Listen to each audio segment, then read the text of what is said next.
Bismillahirrahmanirrahim. Assalamualaikum warahmatullahi wabarakatuh.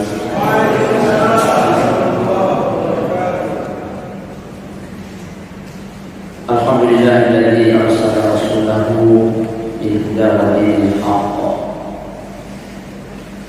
liyudhhirahu 'ala dini kullihi wa kafa billahi shahida. Asyhadu an la ilaha illallah wahdahu la syarika lah wa asyhadu anna Muhammadan 'abduhu wa rasuluh la nabiyya ba'da. Rabbi shrah li sadri wa yassir li amri wahlul 'uqdatam min lisani yafqahu qawli. Yang kita muliakan dan semoga dimuliakan oleh Allah Subhanahu wa taala, Bapak Ketua bersama segenap pengurus Masjid Ar-Rahim, dan yang kita muliakan dan semoga dimuliakan oleh Allah Subhanahu wa taala, Imam Masjid Ar-Rahim bersama seluruh jemaah kaum muslimin, kaum muslimat rahimakumullah. Terlebih dahulu marilah kita persembahkan rasa syukur kepada Allah Subhanahu wa taala. Kita ucapkan alhamdulillahirabbil alamin, karena begitu banyak nikmat yang telah dikaruniakan oleh Allah Subhanahu wa taala kepada kita semua. Dengan bersyukur, semoga kita mendapatkan tambahan nikmat, keberkahan serta keridhaan dari Allah Subhanahu wa taala. Amin ya rabbal alamin. Kemudian kita perbanyak salawat dan salam. Kita mohonkan kepada Allah Subhanahu wa taala semoga senantiasa dilimpahkan kepada Nabi Muhammad sallallahu alaihi wasallam. Kita ucapkan Allahumma shalli ala sayyidina Muhammad wa ala ali sayyidina Muhammad. Dengan seringnya bersalawat, semoga kita semua mendapatkan syafaatnya di hari kiamat nanti. Amin ya rabbal alamin. Kaum muslimin, kaum muslimat rahimakumullah, tausiah kita pada malam hari ini menyambung dan memperjelas khutbah yang saya sampaikan di tahun baru Masehi 1 Januari 2021 yang telah lalu. Waktu itu khutbah membahas tentang mensyukuri nikmat Islam. Semoga Allah mudahkan itu yang insyaallah kita bahas pada malam yang semoga berlimpah barokah ini. Kaum muslimin, kaum muslimat, Kiai Haji Ahmad Dahlan, beliau ini pendiri Muhammadiyah pada tahun 1912 Masehi. Apa kata Kiai Haji Ahmad Dahlan? Islam tidak akan hilang dari muka bumi, tapi tak jamin Islam akan tetap berada di negeri tercinta ini.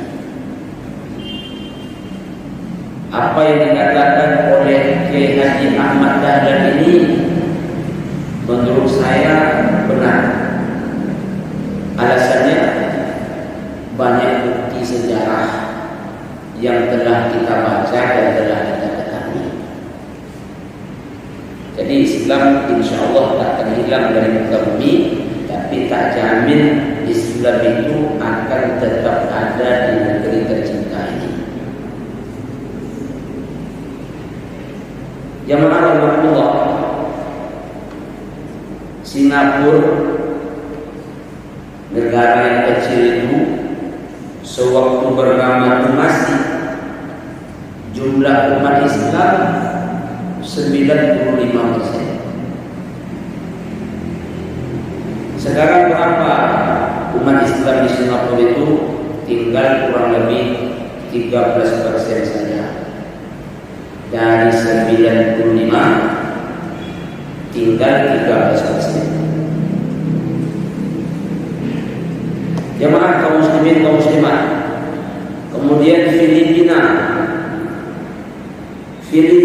itu dulu umat Islam di sana jumlahnya 100%. 100% dulu umat Islam di Filipina itu. Sekarang tersisa 2% saja.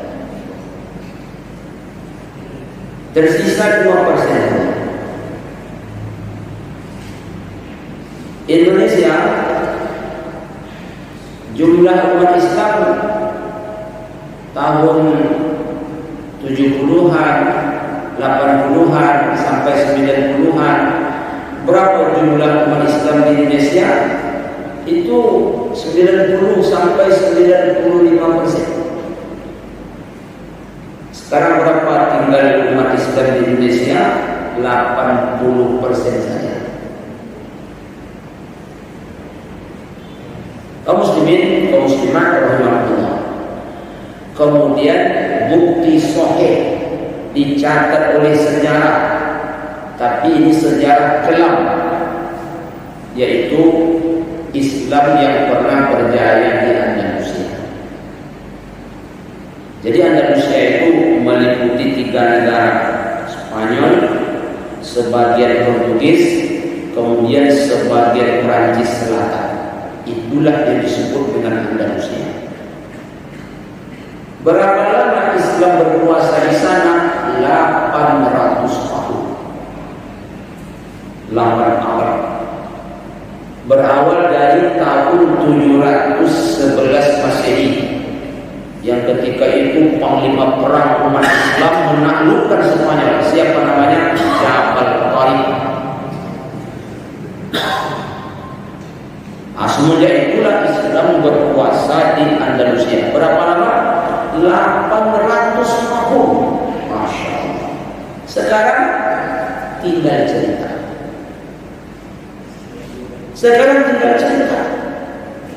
Jadi benar yang disebut oleh Kiai Haji Ahmad. Malam itu juga tak bisa menunggu matahari terbit di waktu pagi. Malam itu juga seorang sultan yang bernama Abdullah Muhammad bin Al-Ahmad mesti keluar dari istananya bernama Al-Hamra. Tak menunggu matahari pagi terbit, malam-malam itu juga disuruh keluar. Siapa yang menyuruh dia keluar? Raja Ferdinand dengan Ratu Isabella. Jadi keluarlah dia malam itu juga. Maka kaum muslimin kaum muslimat berderai air mata Abdullah Muhammad bin Al-Ahmad. Saking banyaknya air mata itu, bukan sekedar pipinya yang basah, jenggotnya pun basah oleh karena air mata. Lalu dia naik ke puncak bukit. Sampai ke puncak bukit itu, dia tengoklah Alhambra yang berpusat di Granada itu dari kejauhan. Air matanya bertambah banyak. Hatinya betul-betul sedih. Menangis sedih-sedihnya. Lalu apa kata ibunya? Wahai anakku, menangislah engkau seperti perempuan sampai habis air mata. Karena mulai malam ini kau tak pantas lagi menjadi seorang lelaki perkasa. Berakhir Islam di Andalusia. Padahal pernah berkuasa selama 800 tahun. Sekarang tinggal cerita. Lalu bagaimana umat Islam yang ada di Andalusia waktu itu diberi 3 pilihan. Pilihan pertama, keluar dari Andalusia, keluar dari Spanyol. Pilihan kedua, tetap di Spanyol boleh, murtad. Pilihan ketiga, kalau tetap juga beragama Islam dan tetap tinggal di Spanyol, berarti memilih yang ketiga, mati. Pilihan mana yang terbanyak? Yang terbanyak bukan pilihan meninggalkan Spanyol, tetap Islam. Tak banyak. Pilihan terbanyak bukan tetap di Spanyol lalu Islam tapi mati. Ini juga bukan pilihan terbanyak. Lalu apa pilihan terbanyak? Murtad. Pilihan terbanyak itu murtad. Jadi saya ulangi, pilihan pertama tetap Islam tapi keluar tak banyak. Pilihan kedua tetap di Spanyol tapi murtad, ternyata ini yang banyak. Tetap di Spanyol tetapi kalian tetap memilih Islam, mati, ternyata ini sedikit, murtad. Jadi kaum muslimin, kaum muslimat tinggal cerita. Semoga tak terjadi di negeri yang tercinta ini.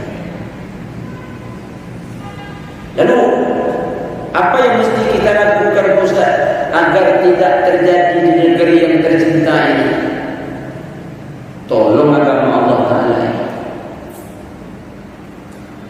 Siapa yang suruh menolong agama ini?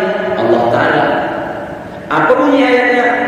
Muhammad ayat 7. Ya ayyuhalladzina amanu in tansurullaha yansurkum wa yusabbit aqdamakum.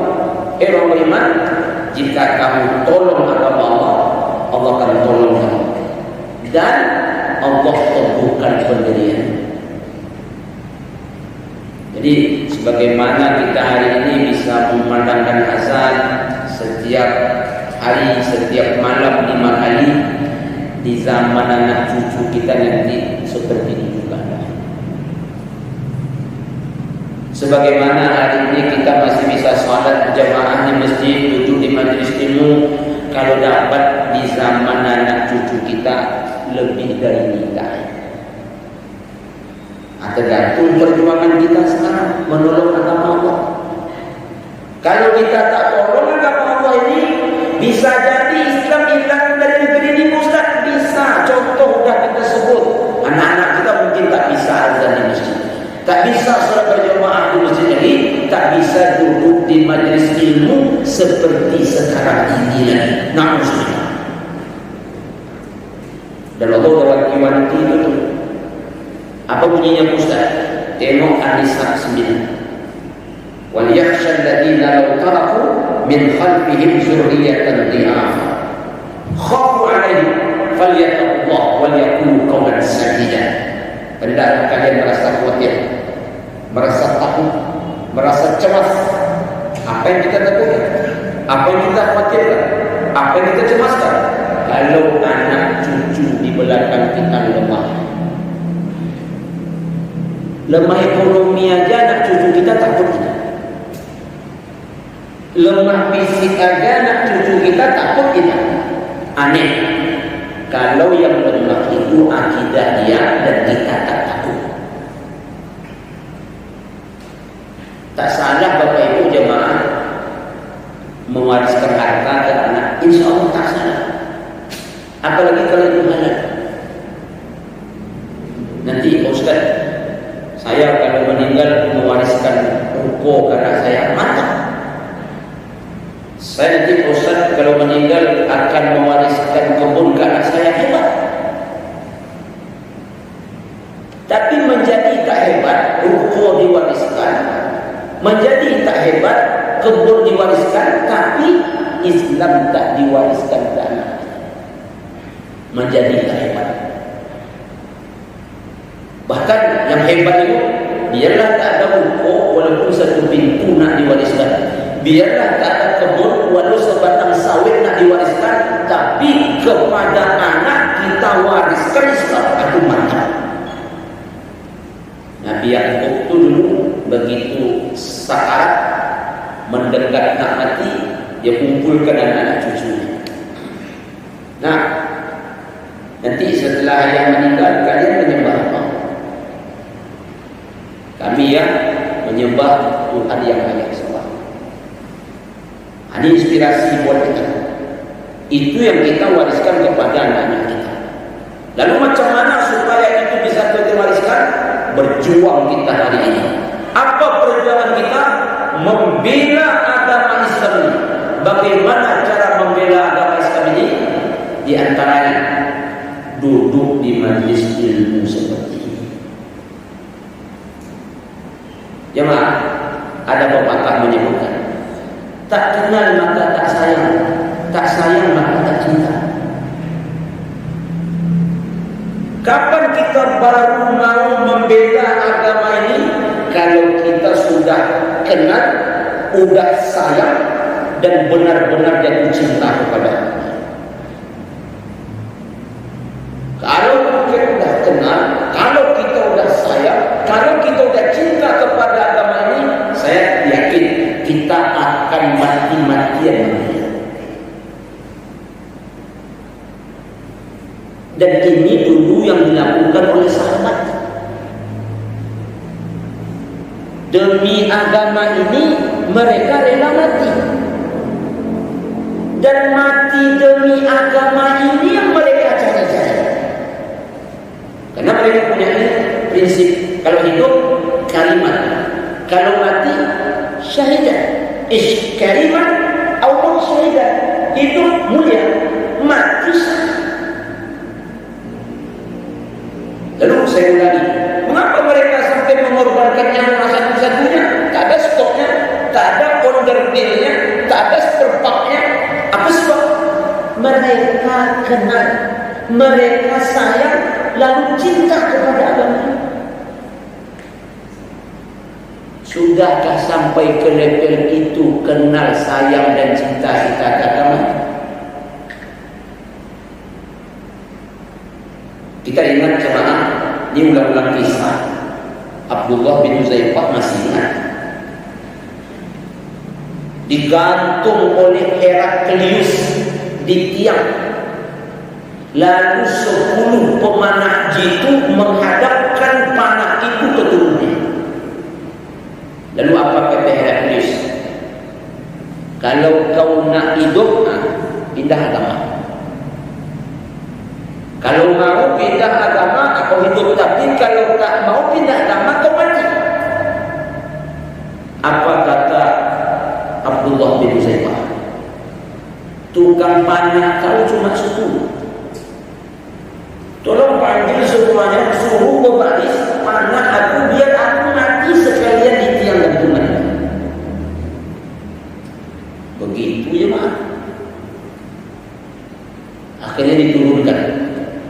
Karena Heraklius kalau dapat ini orang hidup, tapi pindah agama.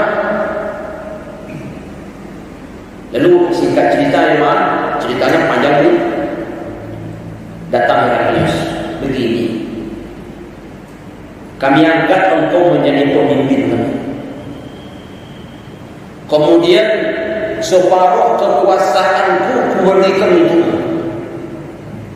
Dengan mantap Abdullah bin Huzaifah menjawab, usahakan pemimpin kami memimpin dunia ini. Jangankan separuh hartamu, dunia ini kau serahkan kepadaku, tapi agama jadi taruhannya kau tidak. Begitu kalau orang cinta kepada agama. Ingat, karena agama Islam ini nikmat paling besar. Tak ada yang lebih besar daripada itu. Dia campakkan tawaran itu untuk menjaga nikmat Islam ini. Sekarang betapa banyak orang dia campakkan Islam ini untuk mendapatkan kedudukan, kah namanya, jabatan, kah namanya, pangkat, kah namanya. Dia campakkan agamanya. Kenapa? Tak merasakan nikmat. Yang nikmat itu menurut dia kursi, yang nikmat itu menurut dia pangkat, yang nikmat itu menurut dia kedudukan. Agama tak nikmat. Apa bukti? Dia campak-campakkan agamanya. Tengok Abdullah bin Huzaifah. Akhirnya Dicari kayu bakar, dinyalakan api. Dicari kuala besar, diletakkan di atas api. Dimasukkan minyak goreng, mendidih minyak goreng. Diambil beberapa tawanan kaum muslimin, digoreng dalam kuali itu, halus. Menangis Abdullah bin Huzaifah. Menengok Abdullah bin Huzaifah menangis, apa kata Heraklius? Abdullah, aku tahu kau menangis, penyebabnya aku tahu. Karena kau takut mati. Dan setelah ini memang giliran kau lagi. Untuk itu pindah agama lah, biar selamat. Dengan mantap Abdullah bin Huzaifah menjawab, aku nangis ini bukan karena takut mati, karena bahagia. Udah sampai cita-cita sahabatku ini. Cita-cita tertinggi dalam hidupnya mengakhiri hidup dengan mati syahid. Menengok mereka kena goreng tadi, aku senang. Jadi yang kuteteskan ini air mata bahagia. Dan kalau setelah ini aku digoreng, mengapa aku nangis? Nyawaku cuma satu. Alangkah bagusnya Allah berikan kepadaku 10 nyawa, 100 nyawa. Jika perlu 1000 nyawa, ke 1000 nyawa itu mati aku dalam kuali yang panas ini. Kenapa sampai seperti itu pembelaannya kepada agama? Saya jawab, karena tenang. Kenapa? Karena sayang. Kenapa? Karena cinta. Kalau tak cinta, kalau tak tenang, kalau tak sayang, mana ada seperti itu. Tadi saya bilang, dia campakkan agamanya. Yang penting buat dia tinggi. Lalu untuk mengenali agama ini, Ustaz, di majlis ilmu inilah. Semoga jemaah yang hadir ini istiqomah sampai nanti. Dan yang lebih mantap lagi, bawa yang belum datang. Kalau yang belum datang, mampu kita membawanya, semakin banyak pahala ngalir terus kepada kita. Mati kita, pahalanya tak berhenti, ngalir terus. Ini kalau ada bisnis MLM, wapak dengan cewek, cabang kanan, cabang kiri, pokok kanan sekian, kiri sekian. Kalau tak salah, multi level marketing. Setiap hari dicek rekening tadi, masuk ke A, masuk ke A, kok masuk 70.000 ni. Mau kita. Dalam dakwah seperti ini ada juga MLM.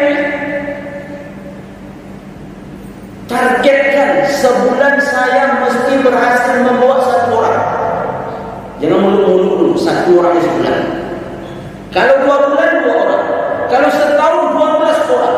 Oh, apa? Mati kita nanti ya. Tak bisa salat lagi, tak bisa mengapa lagi. Yang 12 orang ini berkirim pahala terus kepada kita tanpa henti. Begitu cara membela agama. Beberapa seperti Abdullah bin Huzaifah takut awak. Pergi ke Palestina takut awak. Orang Palestina datang jawab takut.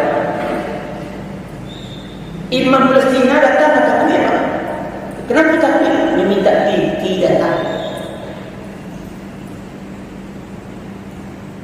Kamu sendiri kamu senang. Saya ada kadang-kadang mendengar, mohon maaf, tapi bukan di sini, tapi ada. Apa kata sebahagian kaum muslimin, kaum muslimat? Mandi kayak duduk di majlis ilmu. Aku dia balik itu lagi. Astagfirullah. Apa katanya? Itu. Kalau begini kalimatnya itu yang berarti dia paham betul. Tapi begitu ditanya, naji tantuji. Harusnya kalau begini kalimatnya itu yang berarti tak mantap betul. Semuanya ada di kepala. Tapi begitu ditanya, naji tantuji. Yang tahu dia cuma satu saja. Doa nama. Allahumma barik lana fima razaqtana wa qina adzabannar. Selebihnya. Tapi begitu dia ajak di majlis ilmu, apa kata dia? Mali yang itu ya. Jemaah. Imam Ahmad bin Hanbal sejuta hafal hadis masih duduk di majlis ini. Kita berapa hadis? Imam Bukhari, Imam Muslim, Imam Tirmizi, Imam Abu Daud, Imam An-Nasai, itu ulama hafal hadis beribu-ribu, bahkan punya kitab hadis, masih duduk di majlis ilmu. Pertanyaan, kita hafal hadis berapa?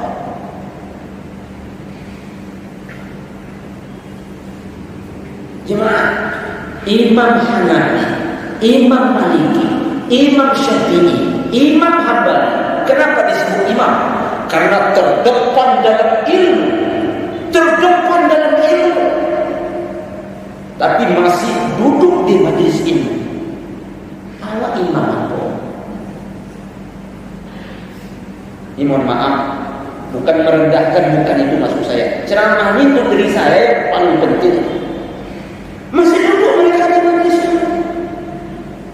Lalu mohon maaf, kenapa kita yang belum hafal satu hadis cuma hafal qul wallahu inna atayna, begitu diajak di majlis ilmu itu. Saya berharap yang hadir istiqomah. Targetkan 1 bulan 1 orang. Jemaah, kalau ramai kita di jemaah, lewat orang di Jalan Harapan Raya, yang lewat itu, yang ini pula, luar biasa manusia sekarang. Menengok kita ramai itu ngeri-ngeri sedap juga ya. Penuh parkir. Siapa pun ustaznya, lewat mereka paling tidak jadi buah pikiran. Ini sekarang. Oh Pak, dia tak berani macam-macam lewat kita ramai. Saya tinggal di Jalan Raja Wali Sakti, 4 gereja. Kalau mereka ramai, cemas juga saya. Tapi kalau tak ada apa-apa pikiran saya. Begitu juga mungkin mereka kita. Iya cuma 4 gereja situ. Kalau ramai mereka, risau ya. Begitu juga mereka. Tapi coba kalau di majlis ilmu itu 4 orang, yang ini kiri ke kanan, yang itu kanan ke kanan, yang itu ke depan belok, yang itu ada aja. Tu lewat orang tu, ikut sebetulnya.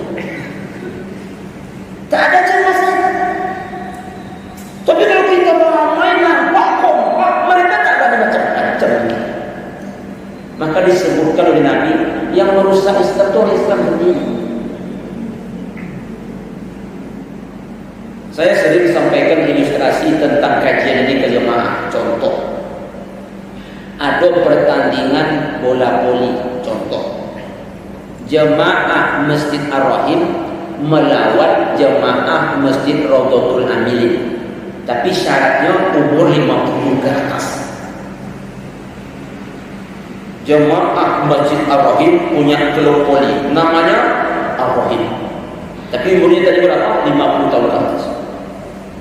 Oleh Pak Ketua dibeli sepatu baru seragam, dibeli training baru seragam, dibeli baju baru seragam, bertulis pula namanya di belakang.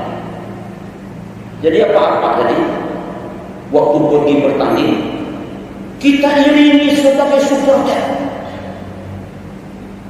Jadi bukan berenang itu saja yang pergi, semua jemaah pergi. Dan apa yang berenang tadi, begitu masuk lapangan voli, agak digigit pula kepala sedikit. Sampai lapangan voli, lompat lagi. Bola voli itu ditampar. Rawdatul Amilin menengok klub voli Ar-Rahim, dia. Padahal jangankan servisnya sampai kan. Tapi menengok gaya masuk lapangan itu, kepala digoyang pula sedikit, lompat-lompat pula sedikit, bola itu ditampar-tampar yang supporter ramai. Ayo, ayo. Mungkin tak jadi tandingnya. Apakah tahu betul kami nyerah? Tapi coba yang datang cuma 6 orang, supporter tak ada. Yang datang 6 orang tadi tidak ada bersepatu. Tidak ada bersepatu. Kaki ayam. Training tinggi semuanya. Baju kuyak pasang kotia. Begitu masuk ke lapangan, Allah ajib. Tidak ada melukis orang. Tidak ada pemanasan. Takkan takut orang tu. Kira-kira begitu ilustrasi paling rendah. Jadi kita ramaikan majlis ilmu ini, supaya apa? Supaya kenal, lalu sayang, lalu jatuh cinta. Kalau sudah cinta, kita akan berkorban habis-habisan demi membela yang kita cintai. Jadi duduklah di majlis ini, walaupun itu gaji, walaupun jemaah sudah istiqomah, udah diamalkan gaji ustaz, udah istiqomah siap ustaz, tak sia-sia duduk di sini. Beginilah cara kita membela agama di antaranya. Beginilah cara. Kaum muslimin, kaum muslimat, saudara rahimahullah. Kalau kita kenal dengan agama kita, kita tahu, oh hebat agama saya dia. Memang hebat. Al-Islamu ya'lu wa la yu'la. Islam tinggi, tak ada yang lebih tinggi daripada Islam. Kalau kita tahu agama yang tinggi, tak mungkin kita meniru yang rendah-rendah. Sekarang umat Islam tak tahu dengan agamanya yang tinggi. Apa bukti? Yang rendah ditiru. Mulai yang paling ringan sampai yang paling parah ditirunya. Padahal agamanya ini tinggi. Pergi ke mall, foto dia. Apa katanya sampai ke mall itu? Guys, aku di sini guys. Sejojok-jojok ampun.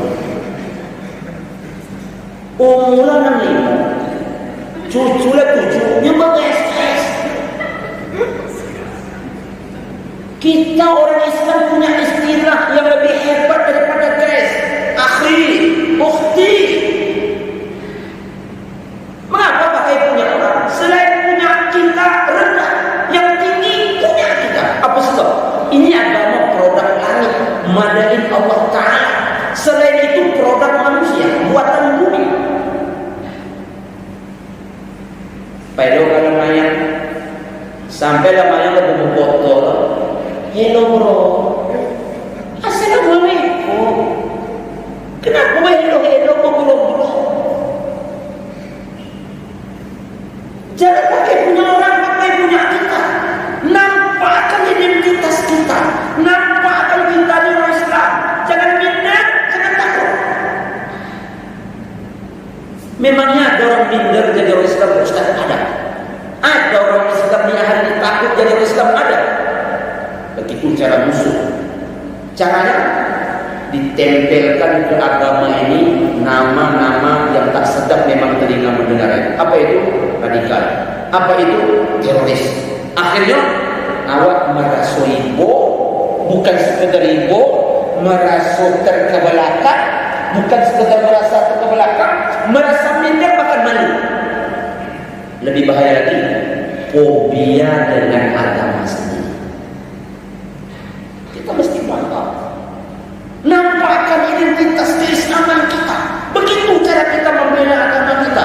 Kalau kita tahu, kalau tak tahu, itulah tadi ditiru-tiru punya orang.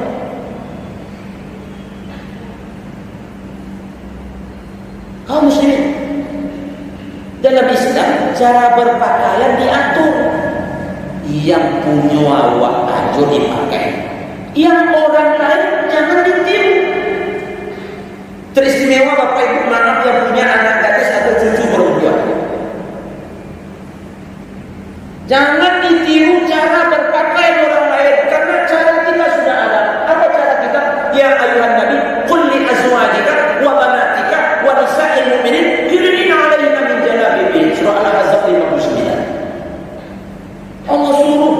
kita kalau punya istri, punya anak perempuan, punya saudara perempuan, untuk apa? Menjulurkan pakaian ke seluruh badan. Jangan tiru punya orang, pakai saja punya kita. Itu cara membela agama. Memang tak seluruhnya yang dilarang meniru. Ada yang boleh ditiru karena memang tak mengganggu kepada akidah kita. Apa contoh? Jemaah membeli rumah, pintunya pintu Spanyol, itu tak apa. Angkat pintu rumah ibu dia, ayo pintu Spanyol, itu tak usul. Atau umpamanya jemaah mendoa di rumahnya, lalu dibuat adat Perancis, garis miring prasmanan, ambil solar, makan solar, isu tambah ciri, tolong cuci solar bawa pulang. Begitu caranya. Atau tak apa-apa dia tiru. Saya mendoa Ustaz kemarin ngaji tak boleh tiru orang lain. Saya rencana pakai adat Perancis, boleh Ustaz? Boleh. Apa itu adat Perancis? Ambil solar, makan solar. Tapi jangan pulang dulu. Kalau dapat cuci dulu.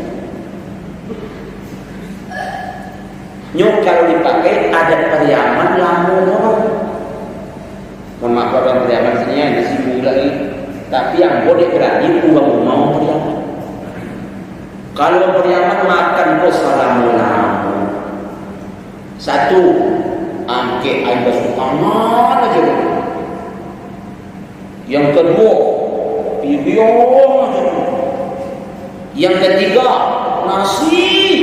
Dah sejam sonar. Segodang koma, air salam. Sudah tangan apa boleh?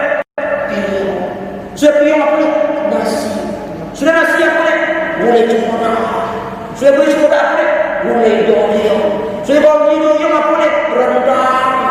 Lotai hidang soto. Tahu makannya. Apa aja? Ayo koyo. Nyawe koyo. Ala aja. Makan nanti yo. Abi lola makan. Kau patut. Itu sih buku contoh. Tu makan awak. Lah sudah makan, tidak lupa dia cuci tangan. Tunggu yang terakhir sudah boleh cuci tangan. Ala kau yang lo tangan boleh.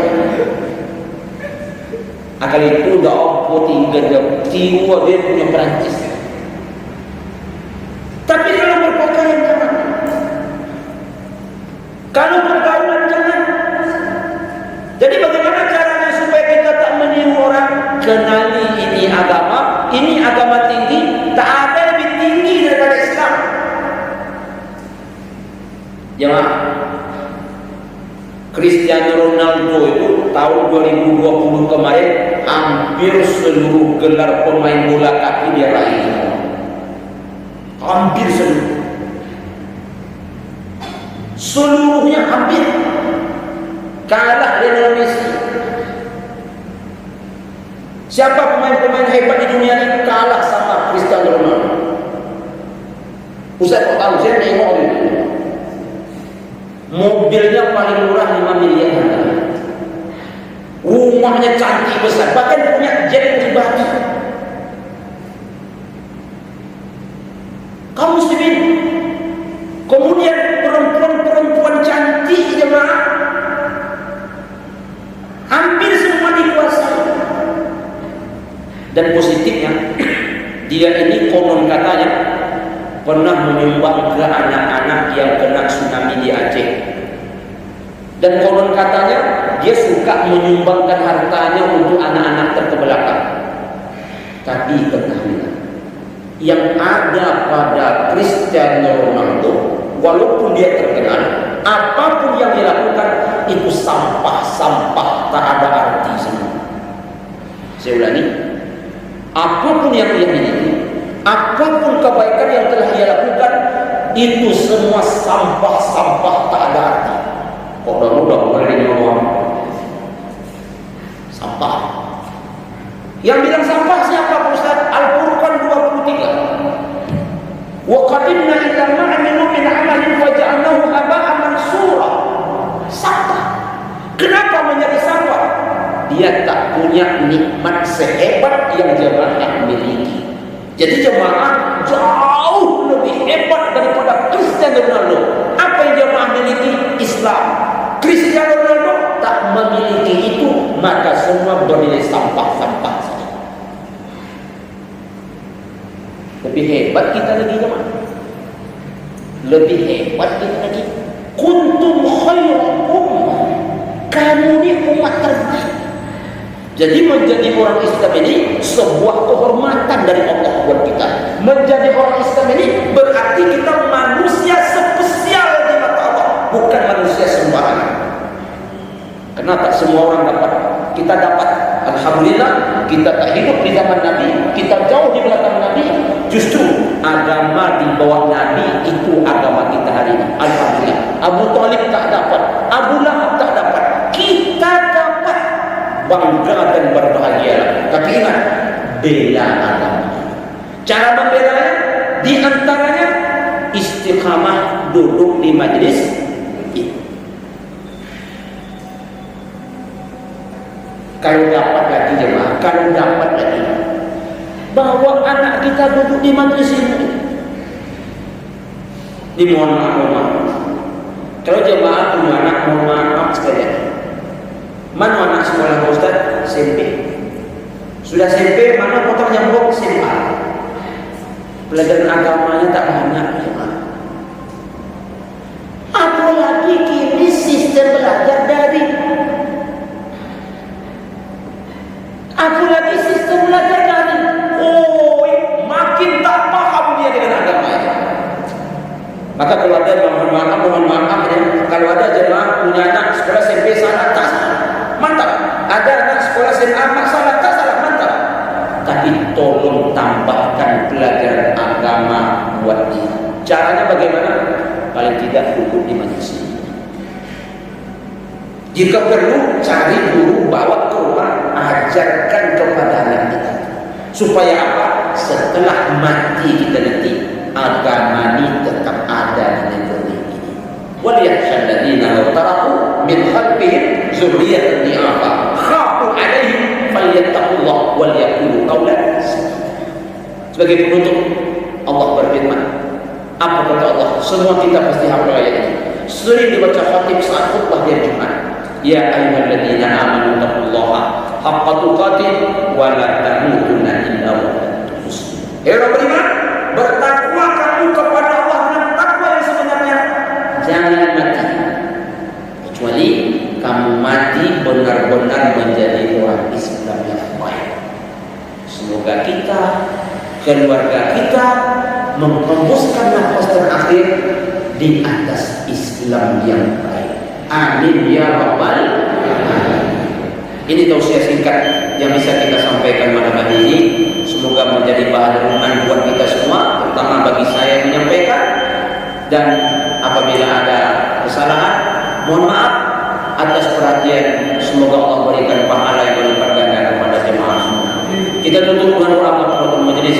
Subhanakallahumma rabbana wa bihamdika asyhadu an la ilaha illa anta astaghfiruka wa atubu ilaik. Assalamualaikum warahmatullahi wabarakatuh.